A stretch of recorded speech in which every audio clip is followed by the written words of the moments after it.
What up, everybody? Welcome to CSM Live at 5. If you're here and you're joining us here live on YouTube or on Facebook, give us a comment in the comment section, and let me pull that up so we're all on the same page here. Let's go YouTube. I like YouTube. I don't know about, I don't do good on Facebook, everybody. So, but tonight we are going to be queuing up and watching the video for the message for week 2 of what to do when you don't know what to do. If that's a mouthful, I know I've been saying it for the last 2 weeks now, and I'll tell you what, I still have messed it up several times. And the only reason I got it right this time is because I am reading it. I can read the title so I don't mess it up. Anna, good to see you. I assume that Sarah's with you as well, so hey Sarah. And let's get started on this. So we are going to dive right into this, week 2, and I'll give you a little clue of what it's about and how it plays into this great series that we're in.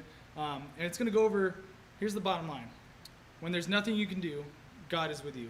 And it talks about emojis. So I'm going to ask you all in the comment section, give us your favorite emoji to use, the one that you use the most out of texting all your friends, out of emailing them, whatever. Put it in there. I don't know which one's probably the one that I use. It's probably the one that's like the shocked face. That's my face when I don't know what to say because people send me funny stuff, or I'm not sure if I'm supposed to laugh, or it's always just a funny situation that comes up that my friend will tell me like, oh, you'll never believe what happened to me this week. And it's not something I should laugh at, but it's like, so let us know in the comment section, what is your favorite? I got CSM Yorktown saying it's the crying laughing face. I do use that one a lot as well. But sometimes you're gonna run into, like, the reason I use that one so much is there's situations that come up and you're like, I don't know what to say. Pop an emoji in there. And some emojis say it all, some emojis say you don't know, and you don't know how you feel. So in the video they're gonna talk a little bit about that, but start thinking about what emojis you use the most, and let us know in the comment section. See you then. So, when you don't know how to do something, how to fix something, or how something works, what do? Ask a teacher? Ask your parents? Ask your friends? Ask someone you really know and trust? No! You go to the internet and ask some randos. But I'm not talking about creeps here, I hope. No, I mean the people of the internet! You know, those people who make how-to videos. Because chances are, if you're trying to figure out something, someone on the internet has already figured it out for you. Things like, how do I unsend a text? No. How do I do a winged eyeliner? How do I get rid of the zit by Friday night? How do I get out of gym class? How do I screen cap Snapchat without getting caught? They'll never know. But then there are things in life that don't have an easy fix, that don't have a simple solution, that don't have a how-to video. Things like what to do when you have problems with family, or when it seems like you have no control in your life, or what to do when someone has done something to you. I mean, clearly, they gotta go. The truth is, there's a lot of life that doesn't have a solution you can just find online. So how do you know what to do when you don't know what to do?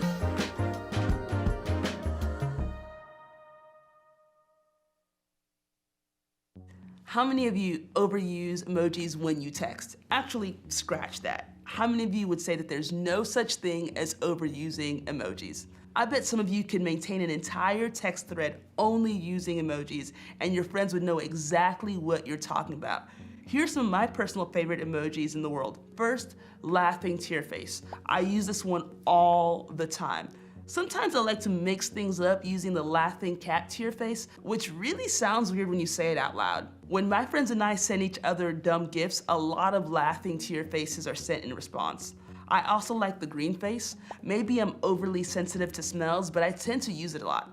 Like, I'll give you a couple examples. If my friend texts me, just change the diaper, insert green face. Just walked into the locker room at my gym, insert green face. Just took my shoes off, insert green face. And finally, the sad face with the tears streaming down. Whether I'm sad about something serious or something lighthearted, this emoji is sure to follow. Like when my friend texts me on Sunday and says, just drove through the Chick-fil-A line and I realize it's Sunday.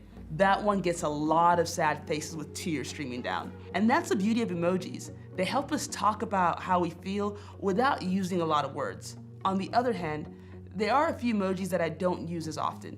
But when I do, I think they pack a punch and they say a little bit more than my usual go-tos. I like the first one the best, the face without a mouth, because it represents those moments where you simply have no words to say. I use this when I hear about something or when something happens that I just can't make sense of. I'd say that most of the time, these shocked emojis are sent along with a text message that reports something happening that was shocking in a bad way. Something that catches us off guard and hits us out of nowhere. These things don't happen every day, but when they do, they can affect us in a big way. Have you ever experienced anything in your life like that? Something that simply rocked your world, caught you off guard, made you feel uncertain, or caused you a lot of hurt? Maybe you felt this way when you got the news your parents were splitting up, even though you had no idea things were that bad. Maybe a friend had something hurtful to say about you, and he or she accidentally sent that text to you, and you immediately knew that they meant to send it to someone else. Maybe you felt this way when your mom or dad told your family that you were going to have to move because of a job change. Maybe you felt this way when you experienced an injury at the beginning of your sports season, or maybe your boyfriend or girlfriend broke up with you over text. Maybe you got a rejection letter from the college you were dreaming of attending. Unfortunately, this list could go on for a while with examples of times when your world was rocked by some shocking news or circumstances. If you haven't experienced it yet, there'll be a time in your life when this happens. The thing about these shockingly painful moments is that they often hit us out of nowhere. Because of that, it's difficult for us to know how they'll make us feel. And because of that, it's difficult for us to know how we'll respond. Sometimes we're surprised by how well we handle it. We think, wow, I figured that news like this would take me to the edge, but I'm actually okay. Sometimes we surprise ourselves by how much it tears us apart. We think, I don't even know why I'm so upset, but I am a mess. Sometimes we consider, where is God in all of this? Because we're all wired differently, we experience hurt differently. But that doesn't change the fact that hurt hurts. That's the bad news. The good news is that we're going back to the life of Joseph as a model for how to handle unexpected pain. Joseph is one of the most famous people in the Old Testament of the Bible. Joseph had some family drama that he definitely played a part in creating. He was his dad's favorite child and therefore given special treatment compared to his brothers. And on top of that, he had a dream that his brothers and even his parents bowed down to him out of respect and honor. And because Joseph seemed to have a hard time picking up on social cues, he shared his dream with his family. You can imagine how well that went. His brothers were not okay with him being his dad's favorite. His brothers were not okay with him sharing his dreams of ruling over them. So how did they respond? Check this out. But they saw him in the distance, and before he reached them, they plotted to kill him. That escalated quickly, and it gets worse. Here comes that dreamer, they said to each other.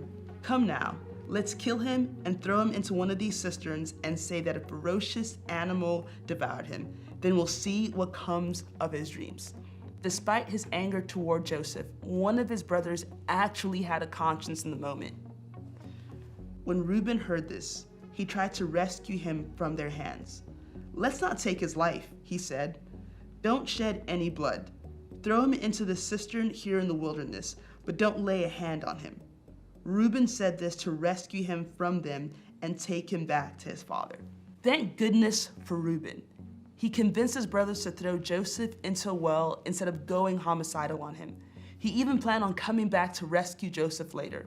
The brothers listened to Reuben, and when Joseph approached, they ripped off the special coat his father had given him, and they threw him in a well. If Joseph had a phone, this is when he would text his best friend. When your brothers tear off your jacket and throw you into a well, SMH, shock face. But they still are not done with him. They notice a caravan of traders approaching. Judah, another one of Joseph's many brothers, suggests that they sell Joseph to these traders. After all, selling Joseph to a group of people who would most likely make him a slave is much better than murdering him, right? So that's exactly what they do. They dip Joseph's coat into, they So that's exactly what they do. They dip Joseph's coat in the blood of a wild animal, and they take it to their father and tell him that Joseph was likely attacked and killed by an animal. What a cover story. They took the ornate robe back to their father and said, "We found this. Examine it to see whether it is your son's robe." That last line tells us everything we need to know about the situation. The brothers obviously knew that the coat belonged to Joseph. They brought it up to let their dad know that they noticed the way he favored Joseph, and they were mad about it. They didn't call it Joseph's robe or our brother's robe. They said, "Your son's robe." What a bunch of jealous jerks. This is where Joseph would probably be texting again. "Good news, my brothers pulled me out of the well. Bad news, they sold me to some traders who are now taking me out of town. I am not in a good place." Shock face. I'm being a bit lighthearted, but there was nothing lighthearted about the situation. We simply can't imagine the fear, despair, uncertainty, anger, and hurt that he felt. Betrayed by his own flesh and blood, sold into slavery by the brothers he grew up with. The message being sent was loud and clear. We are all better off without you. This was clearly a what to do when you don't know what to do moment. Our stories are different than Joseph's, but we'll all experience pain of some kind. We'll have painful moments that catch us off guard. We'll have moments when life doesn't make sense and we don't have the words to process what's happening. Unfortunately for Joseph, he had more shocking moments in his future. We'll look at some of those in the next few weeks, but I want to highlight 5 powerful words that show up in his life. The Lord was with Joseph. You see, when Joseph was in despair and wondering how life would turn out, he could rely on the truth that God was with him. This truth didn't change the reality of Joseph's situation, but there was comfort in knowing that he wasn't alone. This truth didn't mean that Joseph could see where the story was going, but he could know that God was with him. This truth didn't mean that Joseph could easily deal with the things that happened to him. It didn't mean that he had a reason or explanation for the pain in his life, but he didn't have to figure out those things all by himself. And the same is true for us. When there is nothing you can do, God is with you. When life hands you shocking news and you don't know what to do, God is with you. When you and I can truly understand and embrace this truth, it changes things. Our circumstances may not change. After all, Joseph wasn't immediately returned to his parents, but it changes our perspective on our pain. It changes how we see what we're going through. Knowing that God is with us may not change our circumstances, but it might just change us. It might just give us enough hope to keep going, even in the midst of hopeless situations. It's easy to give in to the hurt we've experienced. It's easy to let fear overwhelm us or anger consume us. We have a lot of reasons to let difficult and sometimes unfair situations get the last word. But when we know that God is with us, the uncertainty of life doesn't get the last word. God does. But what does that look like for us? There are no formulas or easy answers for getting through hard times, but here are some things to do in the meantime. First, be real. Feel your feelings. Not everyone will experience incredible luck in life, but everyone will go through tough times and pain. All throughout the Bible, people went through difficulties, and there were many accounts of them being real and honest with God about their struggles.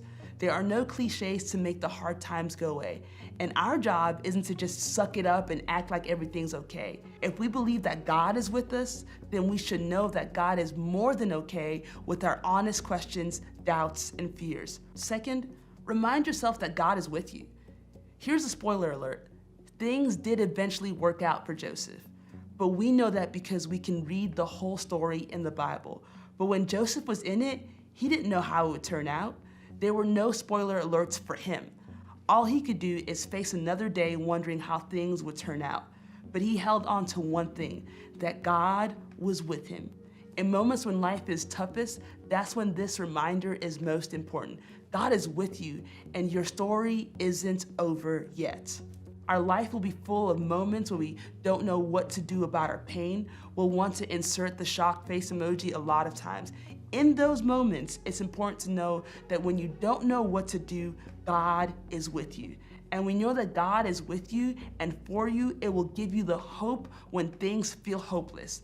It won't make the difficult circumstances go away, but you'll have something to count on. You will know that you are not alone.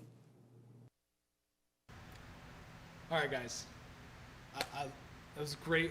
I think the biggest takeaway from looking at Joseph's life and his struggles, and the thing that we talked about last week was how crazy his life was. I mean, we talked about how the plot of his life was just, it had murder, it had kidnapping, it had betrayal, it had slavery, it had everything. Like it was the craziest movie plot that you could ever think of, right? But it was real life. And the thing about it is, when we all look at the world around us, we can see how this isn't fake. The Bible isn't full of stories that are just stories, because these things are happening even now. There are people that have families like this. And so this is authentic, and I think that's what I love so much about Joseph's story, and this application that we can see it in our world around us, that it is so authentic and so real. And that's why I love the application for this is be real and feel your feelings. Know where they are, know where they stand, and don't internalize them, and really like sit on them, pray about them, think about them, and then understand that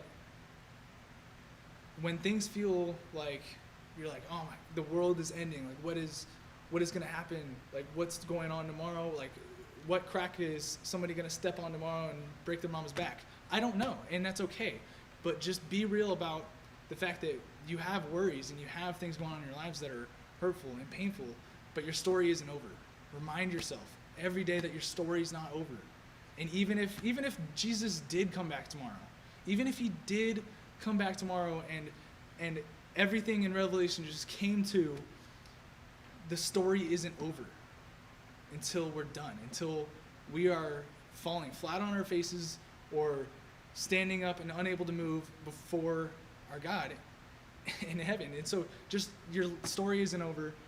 Let's be real about it and just understand that this is authentic. This is authentic stories. This is authentic people in real time, in real places on this earth, in history, that we can look to and say, all right, my life is messed up, but it's been that way for a long time, and his story turned out okay. I love that.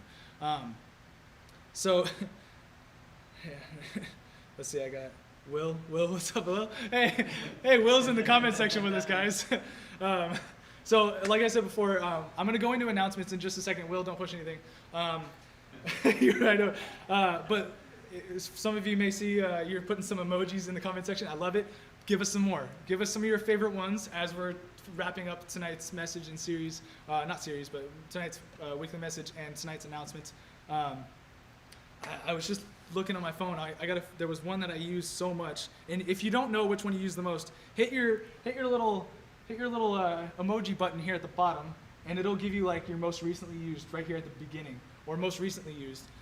Definitely the crying, laughing face, the poop emoji. It's not frozen yogurt, everybody. It's poop. I use the the crying full like waterfall effect. The monocle one. The monocle one's one of my favorites. It reminds me of the Monopoly Man. But then it turns out the Monopoly Man doesn't have a monocle. Mr. Peanut does. Yeah, right? Yeah, the Mandela effect. Look it up. What's that? Mr. Peanut did die, but then they brought him back to life at the Super Bowl last year. Because but he's gonna grow up and be Mr. Peanut again. So, but he's got a monocle. Remember this, guys. If you were imagining the Monopoly Man with a monocle, I don't want to say you're wrong, but you're wrong. You're not. Well, I don't want to say you're wrong, but you're not right. According to the history of the world, I remember him being with a monocle, running around like, yeah, like, and like throwing money everywhere. But no, apparently he doesn't have a monocle. But that's one of my favorite emojis. I see, Will, you said this is your favorite one. What is that? Is he searching Is it?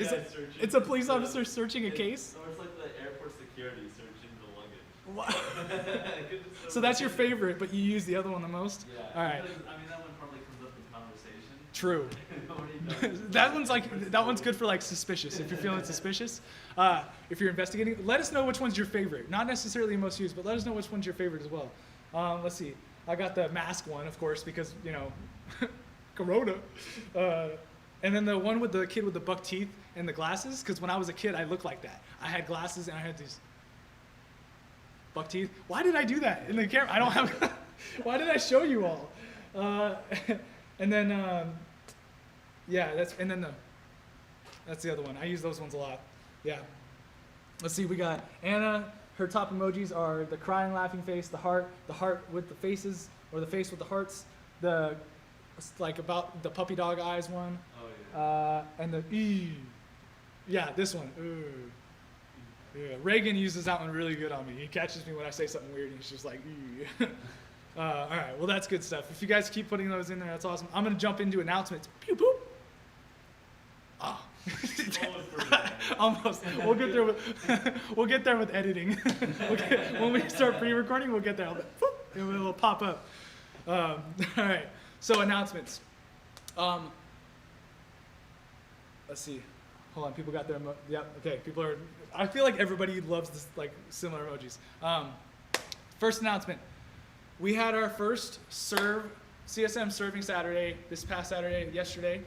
It was great. I want to tell you guys all about that mission really quick. We tagged up with Link, and we found a need that they had. And Link is this great nonprofit organization that reaches out to the community, and they feed people all around our 757 area. And how they did this time, and how we were hooking up with them this time, was we made meals for children.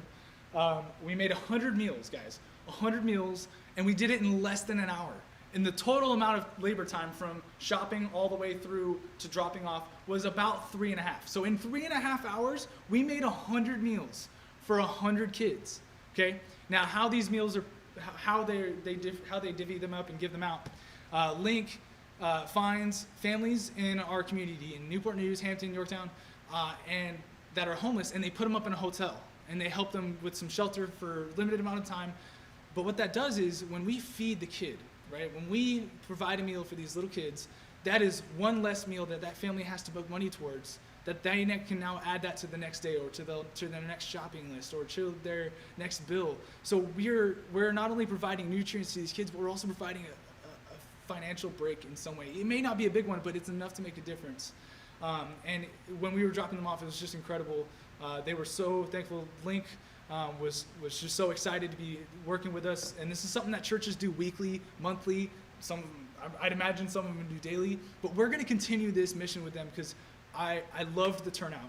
We had so many great students that you guys all showed up. You were hardworking. You were ready to jump in. We didn't have a great system in place, but we're going to get better at that. We're going to have a conveyor belt going, not a real one, but a human one, which means somebody will lie down on a skateboard, and we'll put everything on top of them and then shove them across the room. It's probably not what we'll do, but you know. So we're gonna do that again. The dates for coming out to that, we'll be announcing that later. We got to tag up with Link and figure out what other dates they have available for us.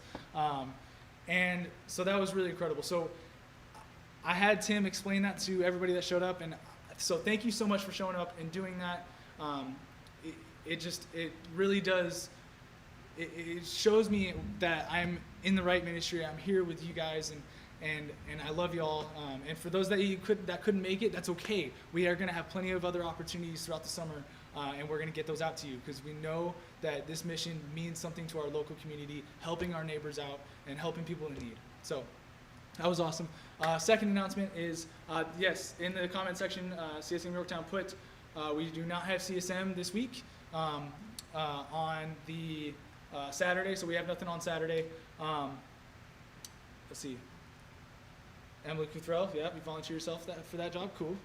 That's good. Then we'll see you then. We'll see you the next time we make up those lunches and stuff. So no CSM on next Saturday, but we do have the July 5th event. Now here's where I want you guys to get pumped up, okay? Because we are going to. God talking right here. Yeah. Thunderstorm. Okay, there's a thunderstorm going on right now. Will's pointing out, and he's saying, this is God talking to you saying, yeah, be there at the July 5th event. It is in the evening. That's not what God's saying, I'm sure. I'm sure he's just like, this is just weather, guys. It happens. But, yeah, see, somebody put thunderstorms all throughout the entire thing. it is a picnic time. So we have the morning service on Sunday here at the church, normal operation there. And then we have the evening event. I don't remember what time it is exactly, but we'll push that out to you. Here's the kicker. Tag time.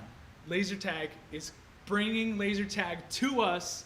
So we are going to play here at the church outside that evening there's going to be all kinds of great stuff. It's just going to be a fun time for everybody to gather around, hang out, play. And here's the challenge.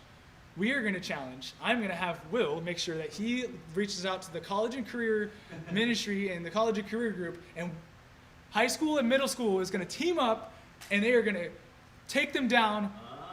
This is going to be a challenge. We will get it. Okay, so, yeah, he said good luck. Okay, come on now. First of all, Micah kicked butt at paintball at winter retreat. And then, so just trust me, okay? And then if we have Josh still, and Josh kicks butt at laser tag, so boom. But here's where I'm torn, because I'm kind of in that college group. So like, do I do the college group, or do I hang out with the high school and middle schoolers and take you guys down? All right, let me know in the comment section. If when we go to challenge the college group, am I going to be on high school and middle school team? Or am I going to be on the college and career team? Who wants to take me down, or who wants me to be on their team? I want to take you to You want Will wants to take me down? Okay, I think we have our answer there. And Okiniki says it's at 6. Perfect. It's at 6 p.m. next Sunday, July 5th. The other thing I want to announce, this isn't really an announcement, it's more of a question. Let us know in the comment section what you did for Father's Day. What did you do for your dad? What did you do for your fatherly figure? Becca got me this awesome hat. It says, Girl Dad. I love it. It's my new favorite because I do have a daughter, and it's just killer. And then we went to the beach, and it was a lot of fun. So that's what we did. But let us know how you guys celebrated. And then the other thing is our next weekend, CSM field game thing. We got to come up with the names that I can remember. I can't remember names. Fun game. It's a fun game. We're going to have a fun game day on a Saturday, and that is July...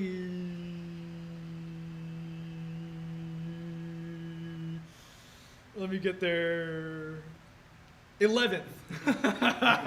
Oh, July 11th. And we're going to shoot the time out to you. That it will probably be 6 p.m. so that way we can start catching some of the cool weather. But I might want to push it a little bit early because it is kiddie pool kickball. I said earlier, kiddie ball kick pool. And I was like, what the heck? So kiddie ball kick pool. I did it again. Kiddie pool kickball. I don't like this. So that is going to be our game for then. And that is our current upcoming events for CSM. And I'm so excited. I've enjoyed seeing all of you here at the field and at our serving day right here early in the morning. I'm surprised that anybody got out of bed. I mean, summertime when I was in high school, I wasn't out of bed until noon. So thank you for showing up, everybody. That's all I have tonight. And I love you, and I appreciate you all for being here.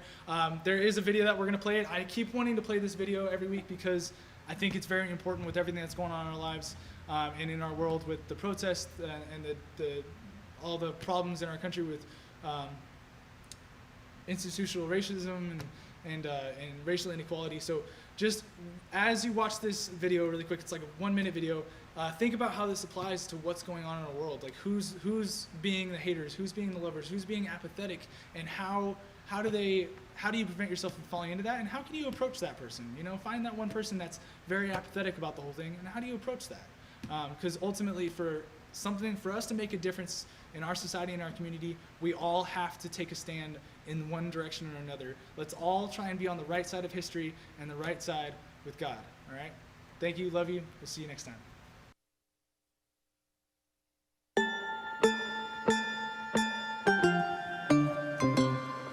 If you ask 100 people what the opposite of love is, 99 of them would probably say what? Hate. Hate is awful. It corrupts, it wounds, it destroys, it messes everything up. But there's another word that I would like to propose that is more dangerous than hate and even more fitting for the opposite of love, and that's apathy.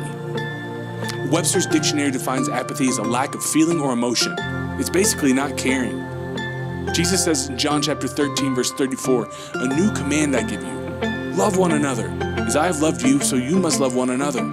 By this, everyone will know that you are my disciples, if you love one another. Jesus says when you love others, people see something different in you. A survey taken in 2010 said there are approximately 2.8 billion Christians in the world. That's nearly a third of humanity that calls themselves Christians. If there are that many of us in this world, then why is the world still struggling with the same problems? If Jesus calls us to be his hands and feet, then why? But the Christians of this generation will decide enough with apathy, enough with being lukewarm Christians, enough with the status quo, enough with taking a back seat. Then this world would light up with the love of God, and people wouldn't ask the question about God letting bad things happen. They would ask this question: how can I be a part of what these people are all about? Let us be known as a generation who says that we're going to be the hands and feet of Jesus in this world and make a difference by bringing the kingdom of God into all the broken places in the name of Jesus.